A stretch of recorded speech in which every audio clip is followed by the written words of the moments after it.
Hello, everyone. Welcome back to another episode of your favorite Ravens YouTube channel and podcast, Talking Ravens all day, every day, with your host Justin P. and my co-host, the lovely Shannon Finch. Episode 37 for the YouTube channel, and for the audio version, like I said, all the links are right there in the description: Google Podcasts, Auto Podcasts, Spotify, SoundCloud. Basically, anywhere you get your podcast stuff from, just type in Talking Ravens all day, every day, and it'll pop right on up. So today is Shannon's day to conduct and narrate the show. So, I'm gonna go ahead and let her get to it, man. Shannon, let people know what you got for us today. Okay. So, Ravens Nation, I know that all of us are fatigued with all the Lamar talk, but sometimes when you're going through something, you got to talk through it. So, today is going to be a day to just talk through all of the Lamar drama because it's been a lot been going on since last week. Um, and I know it's tiresome. Like, I've seen people who love Lamar even are just saying, sign him or trade him. Like, everybody is just tired at this point, right? So the first thing we're going to talk about today is Lamar's tweet. I think he tweeted this last week when he said, 3 years, 133 million guaranteed, but I need an agent. I guess like that was a sarcastic question or comment. So my question to you is, when you saw that tweet, what were you thinking? Like, what were your thoughts when you saw that? And if it is true, like if that is an offer or something that the Ravens are willing to do you think that's a fair offer to Lamar? First and foremost, good question. He should have never just put that out there. Like that's like you gotta keep negotiation talk between you and the front office. Like that's rule number one. Like, cause you don't want to give people nothing to run with. Like I said, I don't know Mm-hmm. what the intention was behind that. I guess he was trying to show people like he's not as stupid as everybody try to make him out to be. Like he can't Right. do business on his own. I'm guessing. Like I don't know. I don't want to put words in his mouth, but you don't definitely put them numbers up there. You keep that between you and the front office, because then other teams could see it and speculate and this, that, and third. It just caused a bunch of confusion. So Mm-hmm. that's what I got out of it. But a fair offer. Uh, no, he would definitely need a little bit more than that, because that'll give him what, 40 something. Daniel Jones got 40 million a year, and in my opinion, he's only worth probably half of that. So Lamar would definitely need 46, 47, easily, easily a year, easily. Like he definitely should be like the second. He definitely should be like a top five. He's the top five quarterback, so pay him like a top five quarterback. So that's just my whole thing with that. But he definitely could have left the actual numbers out. I don't know. Like I said, I don't know if somebody just got under his skin and he just wanted to probably try to prove something. But that's the only thing. My only issue with Lamar. Stop trying to prove stuff to the media. Fuck the media. They fuck the media. Mm-hmm. They're not in your shoes. You're not living your life. Most people will never going to even see a third of the money you made in their lifetime. So just ignore them, ignore the trolls, and just stick to business, man. Because we all want you back here as a Raven. Right. I agree with everything you just said. When I saw that tweet, I was like, what is that supposed to mean? Like, is that something you got them to agree to and you said no to? Like, do you want more than that? Do you want a guaranteed date? Like, it just made me say, because I saw that he was responding to someone who had summarized an Adam Schefter tweet when he was talking about Lamar's contract and what he saw. And the person kind of misquoted what Adam Schefter said because he didn't say it was definitely like a 200 million. He broke down what it was and how it got to the 200 million guarantee, but he didn't just flat out say Lamar turned down, XYZ. So I think Lamar felt like that's not true, but I negotiated this and but you saying I need an agent. Well, the reason why some people think you need an agent is because an agent can navigate in corners and worlds that you can't. Does that mean that a person can't get a deal done not having an agent? No, like we literally just saw it. We've seen that before here. So I don't really care about the whole agent thing. I just know how having one could benefit him because like I said, agents have relationships with people. They could have tested the market. They could have seen a whole lot for you, but for this point. We're a week from when the Ravens placed the franchise tag on Lamar, and well, not a week from that, but a week from when he's been able to talk to other teams. It's been a whole week now, and we haven't heard any reports of anybody even wanting to talk to Lamar, which I do find kind of alarming on one hand, but then on the other hand, I also understand, why not? When you start tweeting numbers like that, you make negotiations kind of easier for another team, right? Because If you were willing to say, well, I'll take 133 guaranteed for 3 years, and the team says, well, I'll give you 140 or one, like then they can know where their mark can be. So my point is, what's your end game with all of the tweeting? Because like I told you before, he's calculated with what he responds to. So what was your end game with doing that? To me, if that was the offer, if the Ravens said, yeah, we're willing to pay that, I think it's a fair offer. Now that's 44 million a year if he did the 3 years, 133 guaranteed. If you want to say paying 45, 46, okay, that's not even above 150, I don't think. Not doing but I'm just saying those are fair numbers to me. And for whatever reason, NFL players don't get guaranteed contracts. Some we know some have, but for the most part, they don't. And I've been saying for a couple of years that more guys should take shorter deals. If you take shorter deals, and I'm talking like 3 year deals, you maximize your chance of being able to get more money, right? Let's just say Lamar took that 3 year 133 right now. And then in 3 more years, you're coming back to the table, you ready to re-up again. By that point, the market has increased. You could get another deal for 3 years and definitely 200 million, probably more. At that point, you'd have earned way over $300 million in a 6 year span, right? So I don't know what he wants the Ravens to give him. But I just feel like I don't care if it's with the Ravens or somebody else, but taking a shorter deal might be more beneficial for you because in 3 years you can re up and get even more money than you can get in a 5 to 6 year guarantee deal right now. So overall, I hated that he tweeted that because, like I said, it caused a whole bunch of unnecessary drama. Now I'm even starting to see, like I said, the national media change their tune and how they're talking about and discussing Lamar. So I don't understand what his end goal was with doing that. But overall, I thought that was a fair deal. I mean, like you said, if you want to raise it up a couple of million to put him over particular people, be my guest. But I don't see what's wrong with a 3 year deal. Like, I don't, and I just don't. Like, to me, that benefits both parties. Lamar, you get all your money that you want, and the Ravens, you want locked in for 5 to 6 years, having to pay somebody 200 plus $1 million, not knowing really what the outcome is going to be in 5 or 6 years. He might not even be the same player, but you're locked in at that amount. So I think 3 years works for both parties. But most importantly, like I said, I've been saying do this for a while. Like Jeremy Tunsil just did it 2 times, and in 3 years he's going to have another chance to re up again. You know what I mean? So take those shorter deals, get your money like Kirk Cousins did, and that's the way to get around not getting these guaranteed deals that they keep saying they want. But I think it was a fair deal. Yeah, excuse me. All in all, it probably was. But if you're gonna do that, give him 3 years, give him 135 or 140, whereas it can be at 45, 47 years, or through 3 years, 150 for the guarantee. There's nothing wrong with that. Y'all just say y'all not trying to give him Deshaun Watson guarantee money, and which is understandable. But that was a president that was just set because the Browns was like, you know what, we got to get rid of Baker by any means necessary. So we got Mm-hmm. oversell. Fuck it. They be mad at that's this my money. They can't tell me to do my money. So if you give him 3 years, 150 for the guarantee, I think he takes that because he's get every like Kirk Cousins did it. Like Kirk Cousins did it. So I thought Lamar would probably take the Kirk Cousins route. Mm-hmm. 3 years, let me get all my money bulk right now, and then come back again and get like pick like Kirk Cousins got every single cent he's played. Kirk Cousins could probably Yeah. not play another down. He's gonna be set for life.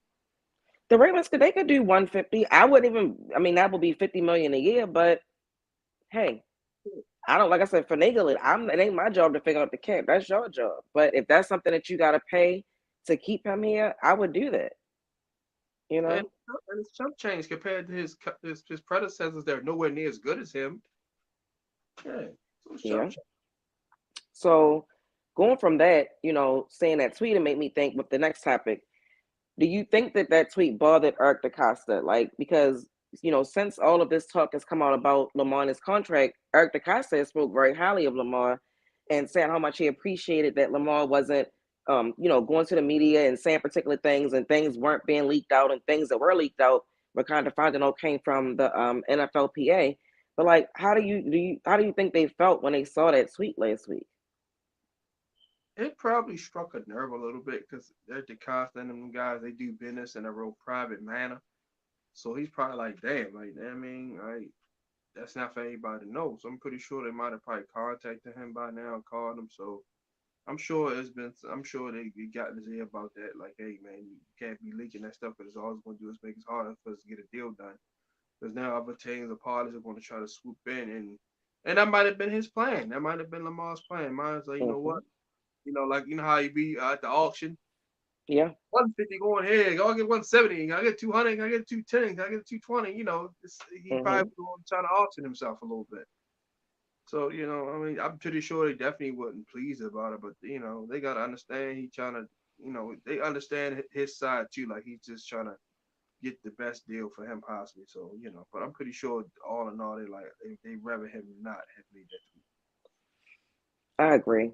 Um, the Ravens aren't really a team from the owner down to the front office to the GM to the press. Like they aren't a team that's going to come out and really tweet like Ursay does or hold a press conference like Jerry Jones may do. Like we kind of got to find out things from sources, So we would never know that tweet bothered them, but I definitely think it bothered them because at that point, like you said, you're allowing other people to insert their opinions into this whole thing. On one hand, fans can look at it and say that's because we've been hearing the 133 for a while, and initially we was like that's all you offer. Like a lot of us were angry thinking it was a longer deal, but for the 133. So when Lamar tweets that 133 3 is guaranteed, I actually think that tweet has leaned some fans more towards the Ravens side than Lamar's side in this saga. And I say that because before everybody was like, "That's not enough money. That's not enough money." And you're hearing this from Lamar. We saw the tweet from Lamar, so this wasn't a source. Lamar tweeted 3 years, 133, but I need an agent. So that means that you kind of negotiated that amount, right? If you can negotiate that and the Ravens are willing to pay that, fans are looking at it like, well, what's the problem? And of course, you got some more that might say, put up more. But I think in this situation, as upset as the Ravens front office may be about it, because it's just putting people in their business, it's kind of helped them in a way. Because I've seen the tune change with the national media, the local radio people, and even with fans. Because people are looking at it like, well, if that's what they offered, what's the problem? Take the deal, let's move on. So now the narrative around Lamar is that he's trying to be greedy, XYZ, because most people feel like 3 years, 133, that's a great deal. So I know they were upset by it. But like I said, I think it helped them in the public perception way. Now, how does it help them with negotiation? I don't know. I still feel like they should throw him a little bit more just to be done with this. Like, come on, what is it going to take? Because at this point, that's what we all want to know, right? What is it going to take to get this deal done? Only Lamar and the Ravens know that. But I think right now, public perception is swaying towards the Ravens because people are looking like 3 years, 133, and you said no to that. So I know they mad, but Lamar is something the Ravens have never had to deal with because most people just I mean, even the people who have requested trades, we didn't know till they was going. Like people weren't putting up a big funk like, get me out of here, XYZ. Even with last year, like with Chuck Clark, we knew he requested a trade, but he still came. He was professional. We've never had somebody just seem like they just constantly going against the grain. And we could say this is a new era, XYZ, but guess what? Right or wrong, these teams don't have to put up with it. If they really don't want to put up with how you want to be a like Draymond and them likes to say the new media, everybody want to be a new this and a new that, and it's a new day. These teams don't got to put up with it. So I just hope that Lamar's not doing things publicly that can hinder their relationship, privately. I mean, yeah, like you said, it definitely can. Like I say, it's all about who's going to give in first. The Ravens are Mm-hmm. at this point. It's like what's scale, which way the scale going to tip? Are they going to tip towards Lamar and give him as much guaranteed money as possible? Or Lamar going to come to a sense, it's like, hey man, fuck it, let me go ahead and just take what I can get, then just read back up, put on a show, win another MVP, win a Super Bowl. Then I can really start my nuts. Like, hey man, y'all can't Yeah. get that round because I gave y'all more bang for y'all buck. So it's just it's just time gonna tell. That's all. Time is just gonna tell. Like I said, it's definitely exhausting and irritating and annoying. Because every other day we hearing this, we hearing that. So like I said, I'm eager to see what he's gonna say on his little exclusive interview. Hopefully he don't leak too much just to try to get some people to watch and turn people that'll end up hurting themselves. So it's don't self sabotage yourself just to get some views. Like it's not worth it. So we're going right into our next topic then, since you said that. When you saw that clip that Lamar posted, basically everybody got jokes like it's Lamar interviewing himself, like Lamar's interviewing Lamar. But when you saw the clip and saw the post to know that an interview was coming, like what were your thoughts, and what do you expect him to discuss in that said interview? Hmm.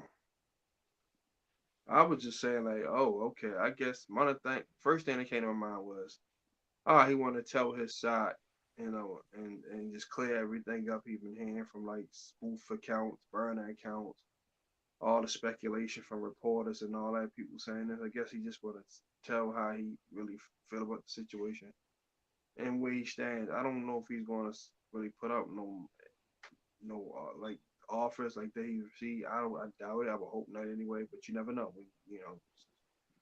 Anything's possible, especially with a young. Mm-hmm. So I think he's just going to tell. He's probably going to, especially address the Ravens fan because he loved the Ravens fan. I guess he's gonna probably let them know, like, hey man, if things don't work out, I'm gonna play on the tag, and then we'll come back to the table. So, if he ain't hold out his 5th year option, I don't think he's gonna hold out now. He ain't getting more money. So, I think if they don't get Reese play on the franchise tag, then next year they'll one of the two sides will dip a little bit in their demands, and then yeah, make it work. Because Bashadi and them are not trying to start over with a quarterback, like I said, because it's like, of course, Raven fans will still be here. But the energy in the stadium won't be the same. Like, if anybody says otherwise, they're true. It will not be the same. Like, they don't. It's just they don't want to go through that to have a rookie quarterback coming here, or a subpar veteran coming here, and then things don't go well. And people like, man, you had a dynamic dual quarterback in your back pocket, and you just pawned him off and traded him for what? Mm-hmm. True first round picks that you ain't guaranteed to hit. So, and especially like I said, our quarterback history has been bad outside of him and Joe Flacco. So I don't think they want to relive that. I think he'll just let everybody know where that he wants to be here and that he don't plan on playing nowhere else. That's what you hope he do. Well, he could pull a LeBron. Say I'm going to Indianapolis or going to Houston. I mean, I don't know, but I'm just speaking into it. Okay. So when I saw it, I was like, uh-oh. Like that was my initial thought, like, what in the world? So I had to, click the link and see the clip that he basically posted. And I once I saw that clip, I was like, what is the purpose of this? That was my thought. What is the purpose of this? He was sitting there talking about his rookie year, with Marty being the I offensive didn't even coordinator. see all that. You I didn't just watch the clip? no, I didn't watch it. You had to send me that after the show. It's him actually. He's like, somebody asked him a question, and he's basically just talking about the type of offense he can run. That's just the one little clip that's out. And he mentioned the type of offense they ran as a rookie, and he was talking about Marty and what's the difference, and having to tell grown men where to go at and play. It was stuff that he was talking about an offense. I think his purpose of that was just to say, like, I can run a pro style offense, or He he played the was pro style off in the college. he was saying he liked the West Coast offense. Like that was basically what that one clip was talking about. So when I saw that clip, I was like, do, do we need you to come in front of everybody to say that you can play this way? Like, it then made me wonder, what are the conversations like behind closed door about Lamar Jackson? Because you've been in the league for 5 years. Everybody says that he ran a pro style offensive college. So why would you feel the need right now to say that you would prefer to run a West Coast offense? The Ravens have a new offensive coordinator. It's going to be a new offense here. So you can't be saying that to say that you're upset about our offense right now, but the same offense that you complained about, you want an MVP with. You've excelled in it. It was a little elementary at times, but you still excelled in it. And now we're going to do something different. So when you speak about what type of like what you liked and what you can do, I just wondered, well, what is the purpose of saying that in the interview period? Understanding that this is your interview, which means that these are your questions and your people and things that you want to get out there. This is not somebody from ESPN or FS1 or just podcast hosts asking you questions that they want to know. This is a question you probably wanted to put out there or answer you wanted to put out there. And I'm trying to figure out why. Who are you trying to sell yourself to? Oh, I guess this is therapy for him. That's the only thing I can just wrap my finger around. I guess this is therapy the way he wanted, because I know everybody been putting words in his mouth and putting so and basically spreading rumors on. So I guess he want to clear the air and basically hear from the horse's mouth type thing, and get everything off his chest. I think that's the only thing I can really honestly say for that. I mean, so saying that clip that made me wonder, well, what else are you going to talk about? Because at that point, like that was just a crazy. On that, I gotta watch it. Yeah, so you gotta watch it then, because it's on his Instagram page. But that was the clip. Like I said, it's just a small clip, and he's just talking about the West Coast offense, and he liked it and what he didn't like, and having to tell grown people where to be at in the plays and XYZ. And I was just like, okay, I get it. My thing is this. I say this about a lot of athletes. I feel like certain things you don't need to say because the fans and media will say it for you if it's true, right? So when I just say, who are you trying to prove that to? If you just said it and you're not the first person I heard say what type of offense he ran in college, people think that he can run a pro style offense. A lot of people think that. So who are you trying to prove that to? Have you been in communication with other teams and they're concerned? Do they feel like they can't plug and play with you? It's not like bringing a Tom Brady or Aaron Rodgers or a Matt Stafford to a team because you're a different type of quarterback. So that made me wonder, what was the purpose of the clip? What was the purpose of the clip of what you said in that clip? Because it's like I said, who are you trying to prove that to? Now, what I expect him to do in an interview is to speak himself up. Because saying that clip made me feel like he's trying to sell himself.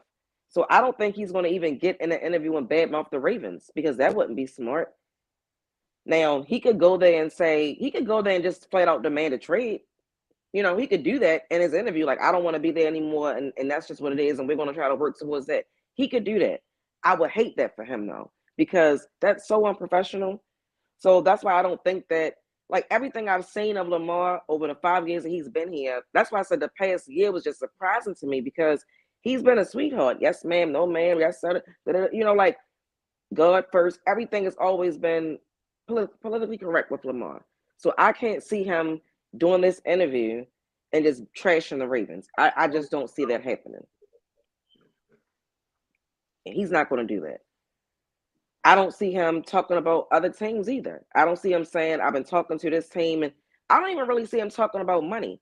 I really do think that he's just going to do like a resume for himself, per se.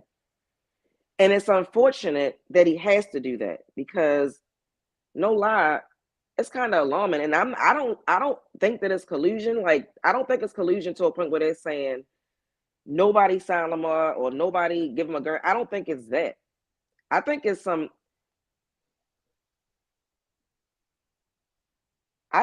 team. This is what I think about why people aren't rushing, because it's alarming that teams aren't rushing to try to sign Lamar. But I think it's because, for one, they were immediately talking collusion before anybody even had a chance to talk to Lamar.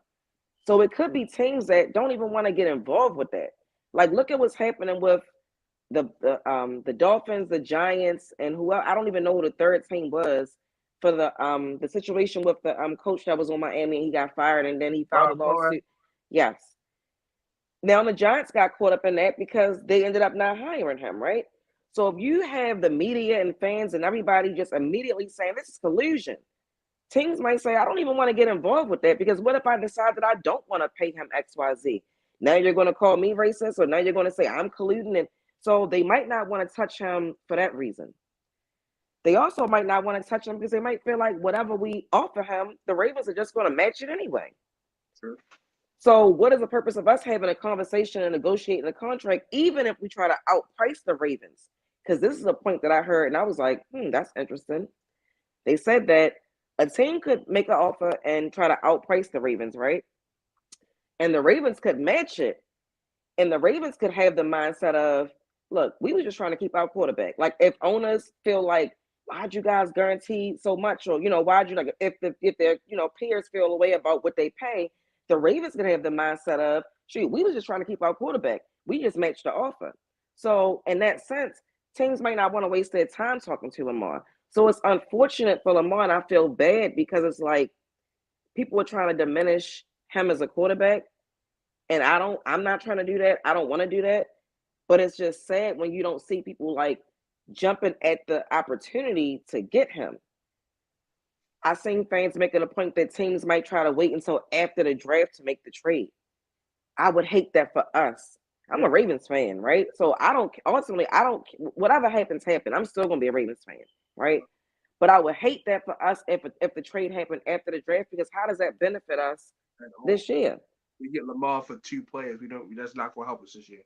You see what I'm saying? So I hope that I hope that a deal can get done. I do, because it's very, very frustrating. I don't want Lamar to leave at this point. The city loves him. The fan base loves him. Whether you love him, hate him, like no, I don't think anybody's gonna be mad if he comes back. We're just gonna, pick up the pieces and move on. I'm like you. If he was okay with the 133, amp it up a little bit and see if he bite on that. 3 years works for everybody. Lamar can get his guaranteed money. The Ravens are not locked in for 5 to 6 years at a particular amount. And if it's everything that we hope it can be, then Lamar can re-up again in 3 more years. But I just hope that he doesn't put his foot in his mouth with this interview and whatever he do. Like, I don't want him to do anything to hinder himself in his process, because we've seen players get pushed out the league before. And I would just hate that for Lamar. Yeah, I doubt if it get to that point. I don't think he. I think his mother wouldn't even let him, or whoever in his corner, they wouldn't even, like let him do that. They wouldn't even let him do that to themselves, because that would affect them as well. Because those are the people that's on his team, they're on his payroll, whatever the case may be. But the answer, what you said about the resume thing, I think it's still that you gotta think that chip's still on his shoulder. People forget he drafted not first overall, not second overall, not third, not fifth, not 10th. The man was the last pick in the first round. Like he did, like one for Ozzy doing what he's doing. Maybe Belichick bites on Lamar because he loves Lamar, but other than that, he was going to be a second round, a day 2 draft pick. So that chip is still on his shoulder. Baker Mayfield went ahead of him. Sam Darnold, Josh Rosen, Josh Allen. Only one of those quarterbacks that I just named is still with their current team, besides him. So that chip is still on his shoulder. This man won a Heisman Trophy. Could have won it again, and fell all the way to the end of the first round because GMs like Bill Polian, former GMs like Bill Polian. Oh my, all he is a black Tim Tebow. And you hear this over, and then GMs heard this like, oh shit, I don't know. But Ozzie Newsome knows football. He's been around football long enough. Like, you know what, man? You ever heard of this guy called Michael Vick? You ever heard of Randall Cunningham? Have you ever heard of Steve McNair? How those quarterbacks do? Exactly. Come on, we're gonna go get you. So you know what I mean? It always takes is one person to believe me, like Shannon Sharp said. He said, man, he didn't care. ESPN didn't want him or these other networks. He said, man, all he needed was FS1 to believe in me, and that's it. All it takes is one. So that chip is still on Lamar's shoulder. You know what I mean? So that's why he feel like, because people still, because people, even when he won the MVP, people like, all right, that was just a flash in the pan. He ain't going to think, okay, he got lucky. So, that chip is still on the shoulder. I believe he got a chip. I do. And he got every reason to have one. I mean, I do feel like he was really disrespected coming out of the draft, considering what he did in college. One GM who anonymously told him go ahead and just go play receiver now. Like, damn, how you want to tell somebody that? Yeah. I don't know. And because of how it all went down and what he said when we drafted him, that's why I don't want him to leave. Yeah, like that's why I don't want him to leave. Like, he didn't say when. He didn't put an expiration date on it. No. I'm not saying you, Shan. I'm just saying the people that want to try to, use that as a defense. Oh, yeah. He didn't say 2002. He didn't put a date on it. He just said that could be at the end of his career. He just said it. He didn't say a date. And that's why I'm saying I don't want him to leave, because it would be so awesome if we did win a Super Bowl and it's like he fulfilled his promise, right? Because everybody's looking at like, oh, he promised us something. at the end of the day, Lamar's going to do what's best for Lamar. But we as Ravens fans, most of us want him here, but most of us are just tired of the whole saga altogether. It's the off So, season. It's the off season. It is what it is. It's like it's just but that's the thing. It's not something we used to. So like for us, certain teams are used to drama and something, their name always being in something and being spoke about, nationally. The Ravens aren't a team that gets all of that type of coverage. We've gotten the good, the bad. Like I said, now I'm starting to see them flip on Lamar, and I just don't like it for anybody that's involved. Like the Ravens didn't just forget how to do business, and Lamar's still a top quarterback in the league. Let's put some respect on both of their names. And maybe what could help this is if the media didn't talk about it every day. I mean, it's on nationally. good luck with that. I mean, that's what I'm saying. But so when people like, we should just like we got to deal with it. It's like it's hard because it's frustrating when you keep paying the same thing every day. So it's to say this, like just what we just heard yesterday or the day before that Lamar has non-certified people speaking for him. So now, what does that do? Who does that make look bad? You know what I mean? So it's like it's just something every day, and I don't like it. But it's the off season, right? So on one hand, it's like at least it's something to talk about, particularly locally when you're locally listening to different things. But it's like it's just frustrating because to me, it's not that hard. It's not that hard, but it has to make sense for both sides. It does, I agree. right? And Lamar gonna have to end up hiring an agent. Kick up that little 10%. I get you want to cut the middleman out, quote unquote, but they there for a reason. The middleman is the middleman for a reason. He does stuff that you probably can't do. Like everybody want to cut out the middleman. That's not always a good thing. Yeah, because like I said earlier, they have relationships. They have Even different the movie, people relationships. cut out the middleman or kill him off. Things go to shit because he was there Hmm. for a reason. Yeah, So it's like you got high agent, give him that little 10% because he's gonna get you more money. So that 10% you give him, you're not gonna miss it. You're not right. gonna miss it. Like Todd France went on record. I don't know if you said it. Dak Prescott's agent said I will take Lamar on as a client. He said And that. that's my And he put thing. it on record. He said it. This is my thing. I'm not a person who feels like he has to have an agent because, like I said, No, we that see helps a people. whole lot. No, it. But that's what I was going to say. But then I feel like it could help because agents, like I said earlier, they have relationships that people don't have. Like I was listening to I don't know who it was, but they were saying that usually during a combine, agents go there. And that's when they're talking to the GMs and people when they're like trying to see where their players can go and what's the interest of people that they're representing. If Lamar had an agent, his agent would have been at the combine speaking on his behalf. You know what I mean? But again, I don't want to get on a soapbox to say that he has to have one. I'm not a person who feels like that. If Lamar can be a professional and can handle his business, he can represent himself. But I do want to say that Eric DeCosta has said that he hasn't talked to anybody but Lamar. So I know a lot of us think that his mom is his agent and she's speaking for him. But I don't know if that's true because, like I said, Eric said all he talked to is Lamar. So Lamar has to be the one reaching out to teams, trying to get contracts done, actually having conversations and doing all of that. He has to do that himself. Well, that's true. We'll read this question right here for this whole comment and we can wrap it up. Lamar's in the driver's seat. A team can't just offer Lamar a deal. If he's automatically traded, it has to be a team he actually wants to play with and believes he can win with more than the Baltimore Ravens. Teams aren't interested because they don't believe Lamar will sign an extension with their team. If they make him a deal and he accepts it, they don't need to sign an extension. That's already the deal. So if they say that, for example, we're gonna give him 5 years, 200 million, 175 guaranteed. And he signs it. He's under contract for that many years, and the Ravens get the 2 first-round picks. It's that simple. He don't got to worry about no extension. Like, I guess you're meaning like after the 5 years are up or however long he signed, to re-sign with them. That's possible. But in the day, you cross that bridge when you get there. I don't know if Lamar's actually in the driver's seat though, because even if whatever deal he gets, if the Ravens want to match it, they can match it, and then what? You know what I mean? So what driver's seat are you in? Now, if you come to the Ravens and say, I want to get traded, I don't want to be here anymore, then that's different. Then it has to be navigated in a different way. That's a different situation. But no, if somebody offers him a contract and the Ravens want to match it, they will match it. You know what I mean? So I don't know how he's in the driver's seat of anything. And I hate to say that because I'm not trying to say it like he's not his own man and can't do what he want to do. But honestly, if another team signs him and a Raven matches it, What are you gonna do? Yeah, his rookie deal already over with. That's done. So he can this is a whole new deal. So only way that now if he would have got extension after the third year, then yeah, then that's something different. And then once he played out his rookie deal, then it run out to the like how Mahomes did. He still was on his last 2 years. His deal with the Chiefs gave him that extension. He played that out. Then the new contract rolled in. But this is a completely different situation. He's basically his contract has been fulfilled. All 5 years has been fulfilled. Now he's playing on the tag, and whatever deal he get is a brand new deal.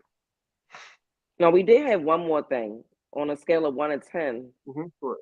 how sure are you that Lamar will be playing for the Ravens next season? 9.5.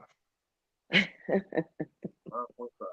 So I just gave you my reasons. It's like it unless the team just go hard like how the Browns did, and we ain't got no choice. Like fuck it. Other than that, like I said, the Ravens are not trying to restart over right now. They're not. They're not. It's one thing. It's one thing with Flacco. He was getting up there in age. Feel me? It was what year 10, year 11. So it's different. Yeah, He's in year 5, year 6. So it's a whole different atmosphere with that. So they're not trying to start over just yet. You know what I mean? So they're going to do everything they power to keep it. I told you my opinion changed like every day. So today it's a 7. Yeah. Because they say that he's willing to play on a franchise tag. So if he's willing to do that and the deal wasn't done, then he'll be here. I would think, and I don't think it benefits him. I know some people are saying that he might wait until week 10 to come back. I don't think that would benefit him to do that. I really don't. And that's just overall with the Ravens or other teams to play the business like that. Like I said, it benefits him if he just to get his money. But overall, right now I'm at a 7. Will he play with us week 1, not week 10? I don't want him to come back no week 10, but I want him to be there when team activities start though. Like that's what I want because we have a new offense. Like we can't afford him not being around.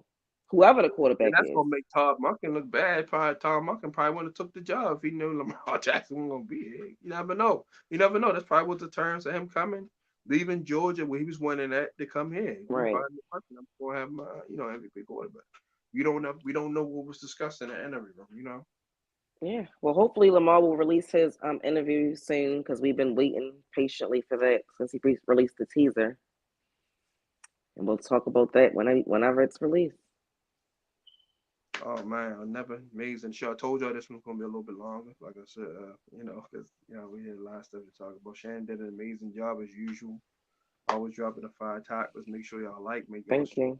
subscribe, share on all your social media platforms, tag us and all that stuff like that, man. It's greatly appreciated. I'm gonna start a Patreon up for this one too, making probably like $1, $2 a month. Nothing. I'm not trying to break anybody's pockets. And I mean, just something little. So, Shannon, anything you want to say before we wrap it up? No, just waiting for the next bone to drop. So everybody have an amazing Wednesday. Like I said, next week, we'll probably go about 2 days unless something changes. But we'll try to always give y'all 2 shows. Even we gotta make some moves around. But yeah, that's how much we love y'all. So everybody have an amazing Wednesday. Make sure y'all trade talking Ravens all day, every day with your host Justin P. And my co-host, the MVP, Miss Shannon Finch. Make sure y'all follow her on Twitter and IG and Facebook. We love y'all. We'll be back here Tuesday, 6 p.m. Eastern. We'll have a mock drafts going. We'll talk about some other positions that the Ravens will look forward to. And basically what's going on around the league and, some players. Same old stuff. So, love y'all. Good night. Bye, Justin. Bye,